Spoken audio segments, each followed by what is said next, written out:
No somos lo que queremos ser, somos lo que pensamos que somos. Esa frase contiene la semilla de una verdad que muchos han olvidado o nunca han aprendido.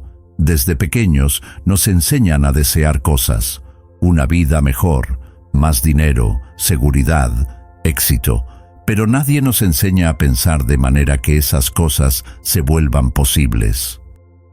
Nos repetimos que queremos prosperar, que queremos más, pero seguimos viviendo con una mentalidad que solo conoce límites, escasez y carencias. Y ahí está el conflicto, el querer por un lado, el pensar por otro. Earl Nightingale lo entendía con una claridad brutal. Él no hablaba de pobreza en términos bancarios, sino en términos mentales. Para él, la pobreza no comienza en el bolsillo, comienza en la mente. Es una forma de ver el mundo, una forma de verse a uno mismo. Cuando alguien se dice, no puedo, eso no es para mí. La vida está contra mí. No está describiendo su realidad, está fabricándola. Porque la mente no distingue entre lo que es y lo que se le ordena creer. Si día tras día te convences de que no hay salida, de que siempre estarás donde estás, la vida se encargará de darte la razón. Lo interesante es que esta idea no es un consuelo barato ni una ilusión para sentirse mejor. Es una ley tan precisa como la gravedad. Nightingale lo comparaba con sembrar. Lo que plantes en tu mente, eso cosecharás en tu vida. Plantas pensamientos de miedo, culpa o carencia. Recogerás inseguridad, parálisis y frustración. Pero si plantas ideas de valor, propósito y abundancia, entonces algo empieza a moverse. Así que, cuando hablamos de pobreza, no estamos hablando solo de cuentas bancarias vacías o trabajos mal pagados. Hablamos de una mentalidad aprendida, de una programación que repite patrones. La mayoría no está atrapada por su situación, sino por su forma de pensar sobre esa situación. Y mientras esa mentalidad no cambie, nada más lo hará. Nightingale lo dijo sin rodeos. Nos convertimos en lo que pensamos.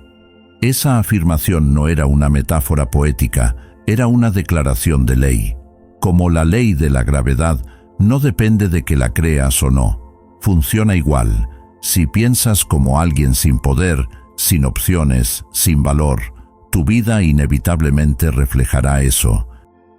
Porque tu mente, ese motor silencioso que lo organiza todo, comienza a moldear tus decisiones, tu actitud, tu lenguaje, incluso tu postura, hacia ese pensamiento dominante que has albergado sin darte cuenta. ¿Has notado cómo dos personas en la misma situación pueden reaccionar de manera opuesta? Una ve una oportunidad donde la otra solo ve un obstáculo. Una ve un desafío que la impulsa, la otra una muralla que la frena. La diferencia no es la situación. La diferencia es lo que cada una piensa sobre ella, y eso lo cambia todo. Pensar en escasez es pensar que el mundo no tiene suficiente para ti. Es creer que todo es lucha, que lo poco que hay debe pelearse, que los demás son competencia, que el éxito está reservado para otros, no para uno. Esa forma de pensar cierra puertas antes de tocarlas, ahoga ideas antes de nacer y fabrica excusas que suenan a verdades. Pensar en abundancia, en cambio, es abrir una grieta en esa oscuridad. Es empezar a decir, ¿y si sí se puede?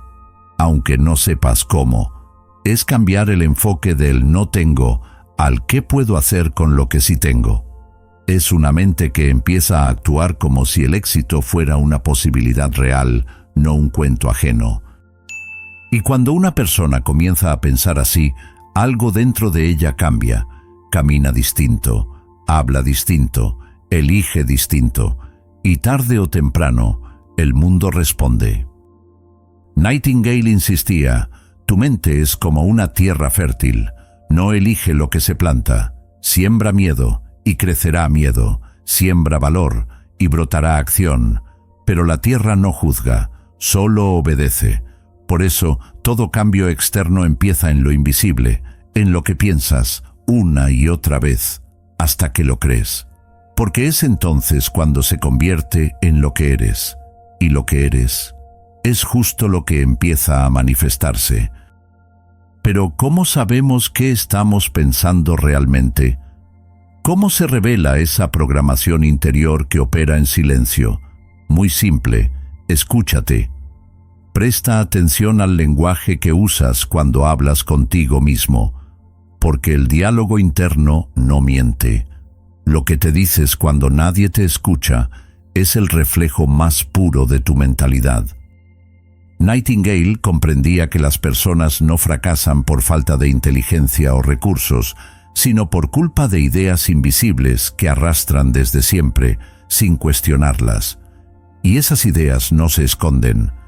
Viven en frases cotidianas como «eso no es para mí», «con mi suerte seguro sale mal», «es que yo no nací para eso», «si tuviera más ayuda», «es culpa del sistema, del gobierno, de mis padres».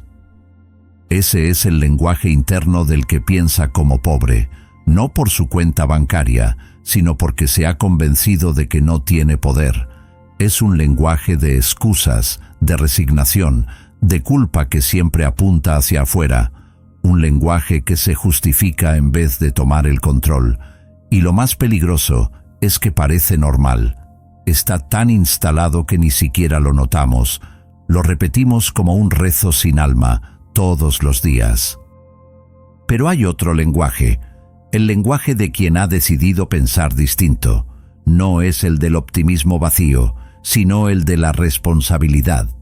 Una voz que dice, «Esto no me gusta, pero puedo cambiarlo. No sé cómo, pero voy a encontrar la forma. ¿Qué puedo aprender de esto? ¿Qué está en mis manos ahora mismo?» Ese lenguaje no depende de la suerte, ni de la historia, ni del contexto. Depende de una decisión. Porque la prosperidad no empieza con dinero, empieza con asumir el control del propio pensamiento. Alguien que habla desde la posibilidad, desde la acción, desde la causa y no desde el efecto, ya está en otro nivel mental. Y como diría Nightingale, ese cambio mental es el inicio inevitable de un cambio de vida. Entonces, si queremos ver algo nuevo afuera, primero debemos decir algo nuevo por dentro, porque lo que uno se repite con fuerza suficiente, termina creyéndolo, y lo que uno cree, lo acaba viviendo. Nightingale no dejaba espacio para dudas. Una mente sin una meta clara es como un barco sin timón.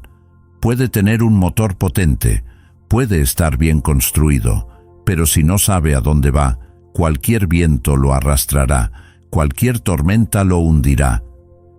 Esa es la razón por la que tantas personas sienten que están dando vueltas en círculo. Tienen energía, tienen capacidades, incluso tienen deseos, pero no tienen una dirección definida, y sin dirección, la mente se dispersa. Una meta clara es mucho más que una simple intención. Es una señal que le envías a tu mente, como quien programa un destino en un GPS, es decirle, vamos hacia allá. A partir de ese momento, tus pensamientos, tus decisiones, tu atención y hasta tus hábitos empiezan a alinearse con ese objetivo. Y ese proceso no es mágico, es mecánico, es la forma en que opera la mente humana. Nightingale contaba que la mayoría de las personas nunca se detienen a escribir una meta específica para su vida. Quieren mejorar, ganar más, ser felices. Pero eso no es una meta. Eso es un deseo vago. Y un deseo sin forma es como una semilla arrojada al viento. No echa raíces. Aquí es donde la visualización se convierte en una herramienta poderosa. Cuando visualizas tu meta con detalle, no solo verla, sino sentirla, olerla, tocarla en tu mente, estás entrenando a tu cerebro para aceptarla como posible. y lo que la mente acepta como posible comienza a buscarlo, a crear oportunidades, a filtrar la información que lo confirme.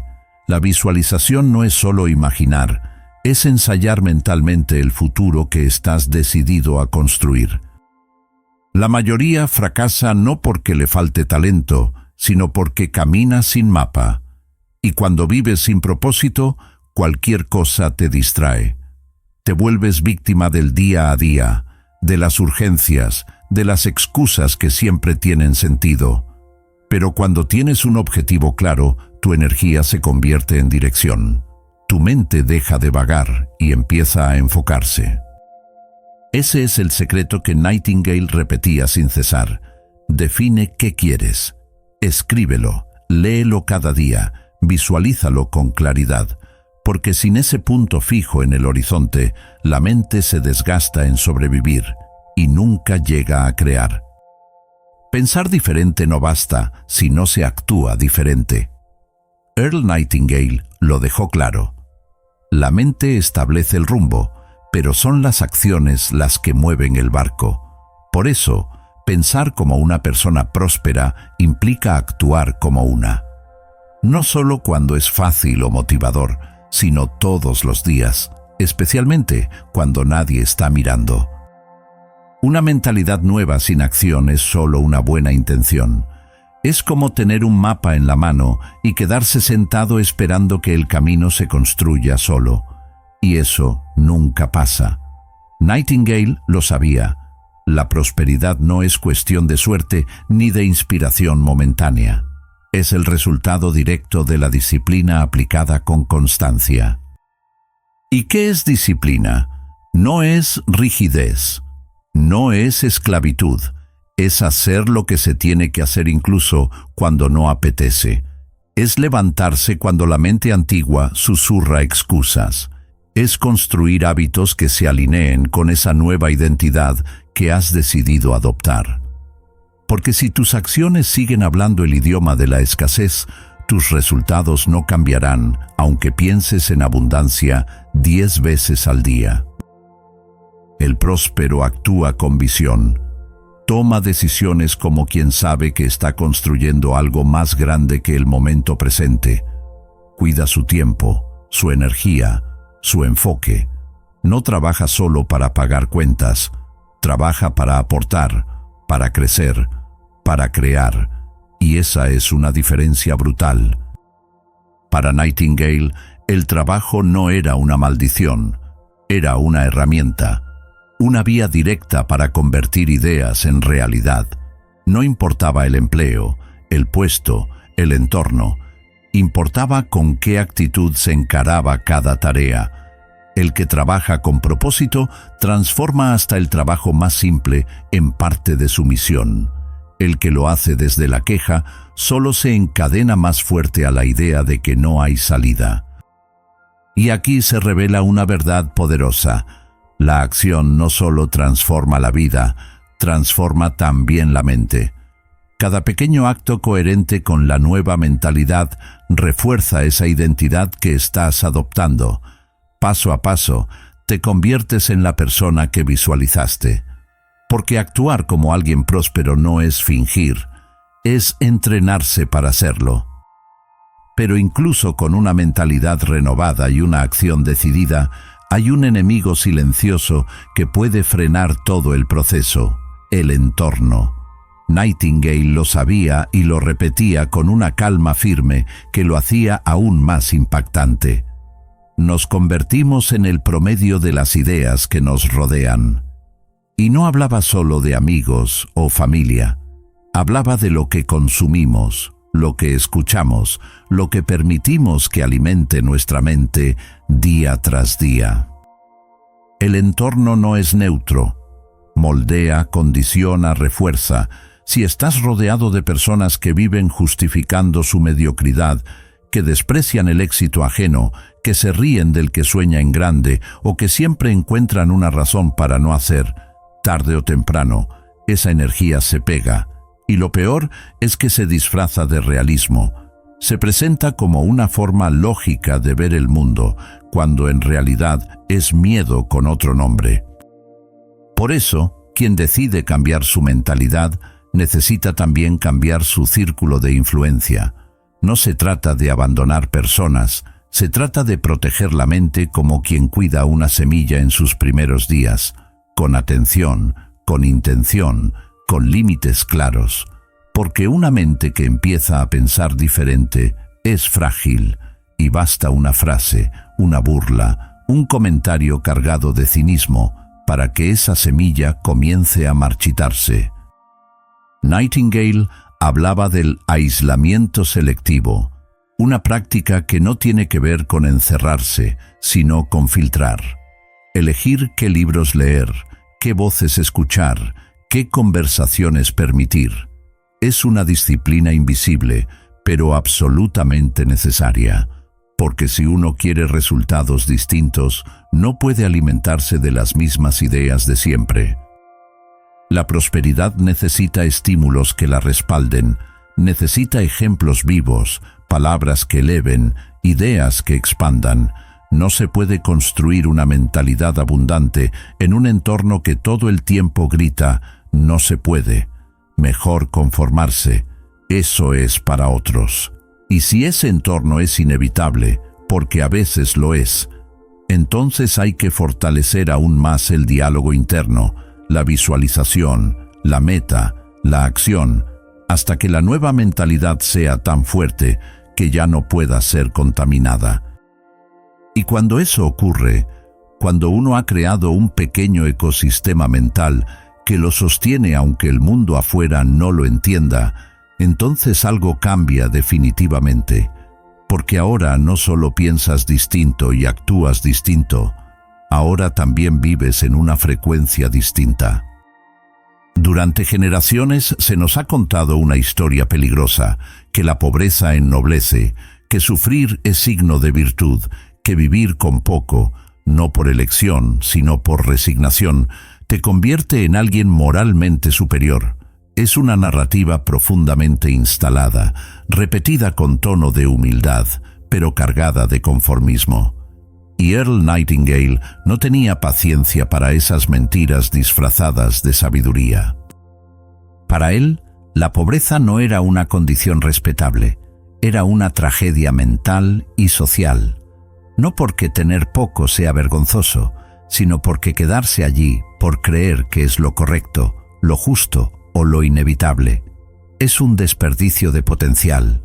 Y Nightingale insistía: no nacimos para sobrevivir apenas, nacimos para crear, crecer, contribuir. La prosperidad no es solo un derecho, es un deber. No un deber egoísta, sino un deber hacia nosotros mismos y hacia los demás. Porque cuando una persona prospera desde la conciencia, desde una mentalidad trabajada y elevada, no solo cambia su vida, cambia la vida de los que lo rodean, inspira, eleva, multiplica, rompe la cadena que decía, así hemos vivido siempre, y en su lugar siembra una nueva posibilidad. La pobreza, entendida como esa mentalidad de impotencia, no enseña nobleza, enseña miedo, enseña dependencia, enseña a esperar en lugar de actuar, y lo más peligroso es que, al romantizarla, se la convierte en una jaula mental difícil de abandonar. Pero cuando alguien se permite prosperar, y lo hace sin culpa, sin vergüenza, sin pedir permiso, entonces se convierte en ejemplo. Porque demuestra con hechos que sí se puede pensar distinto, actuar distinto y vivir distinto. Que no hay que pisotear a otros para crecer, que se puede tener más y al mismo tiempo dar más. Nightingale veía en la abundancia una forma de expansión personal y colectiva, porque alguien que ya no está atrapado en la lucha diaria por sobrevivir puede enfocar su energía en servir mejor, en pensar con claridad, en aportar con libertad. Por eso, prosperar no es una traición a los tuyos, es el mayor acto de amor hacia ellos, es mostrar que hay otra manera. Y cuando eso se entiende, no desde la codicia, sino desde la conciencia, todo cambia, porque ya no se busca el éxito para demostrar algo, sino para construir algo. Y esa es una diferencia que transforma no solo vidas individuales, sino generaciones enteras. No eres pobre, solo piensas como si lo fueras.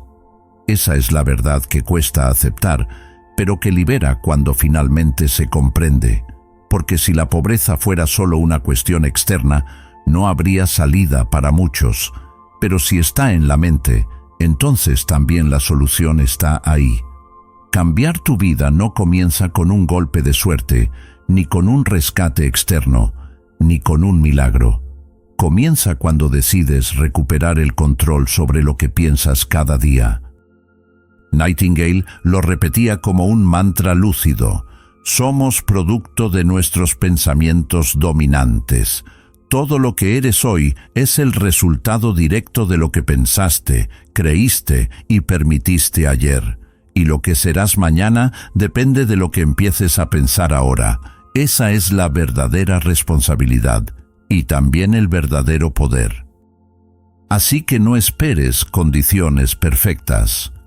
No esperes tenerlo todo resuelto para empezar a pensar como alguien próspero.